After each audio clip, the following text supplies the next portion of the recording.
if I can think of a theme that kind of goes for everything in my career, it's separated, it's identifying what's going to make a great employee. Right. And I've never been anywhere yet where the thing that most people focus on, although I'm with an organization that I would say for developers is here, but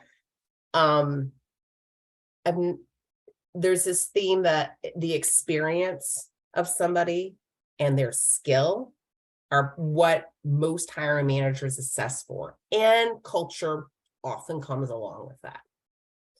But there's this gap of that means somebody's going to be good. That means somebody can come in. What is the term we used to use? Hit the ground running. Then come in and hit the ground running. And I've always thought this: don't hire for the person who can hit the ground running. Hire the person who's going to win the race, who's got the longevity. Oh, I love that. Who's going to grow with their job, who's going to be successful over time, not just in this moment. And that's a barrier I've always had to lean into from a TA standpoint. In a corp, actually, even back in the agency, it's you still face this when you're dealing with clients, right? Like how, you want the purple unicorn, but is the purple unicorn going to be a purple unicorn in 3 years from now when all your technology's changed? Right. So now I've tried to, one of the things I think is part of the solution to this is competency-based hiring and behavioral interviewing on what are the traits we need for someone to be successful in this role now and into the future.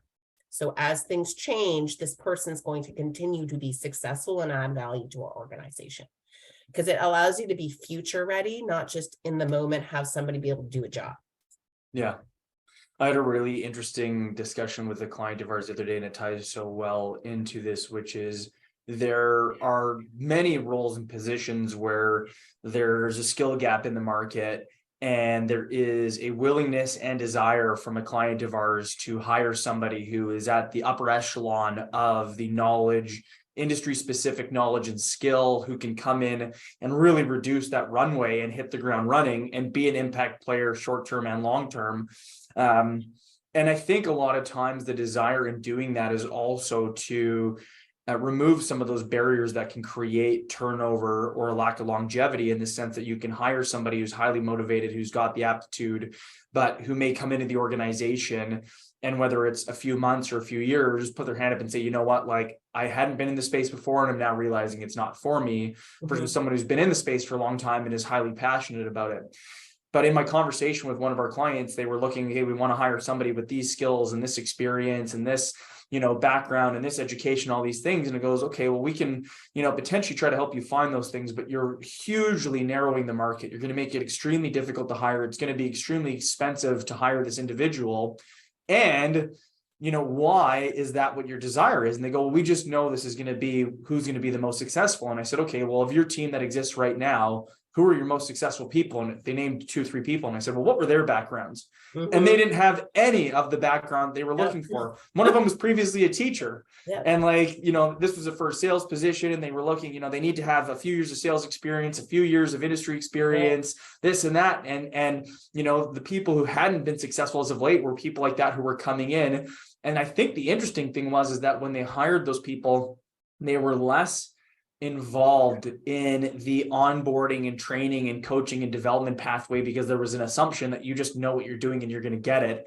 And it was a total false sense of security, where maybe they had a good foundation, but you still needed to teach them the way you do things, your system, your processes, your approach, your strategy, your policies. And that when they brought someone in new who didn't possess any of that, that they really took the time to hold their hand and guide them through it. And sure enough, as I mentioned, the people they listed who were the high performers were the ones that hadn't had any of the background that they thought they needed. And all of a sudden the conversation shifted and they go, well, you know what? Okay, actually, let's go and hire based off what we've got right now, which is high aptitude, highly motivated, great culture fit. And all of a sudden the doors are wide open, Yeah. and they've had a significantly easier time of seeing great people, being able to interview more people, and ultimately hiring some really like phenomenal people that fit, who are highly motivated, and then work through the business systems to help get them educated and up to speed so they can deliver.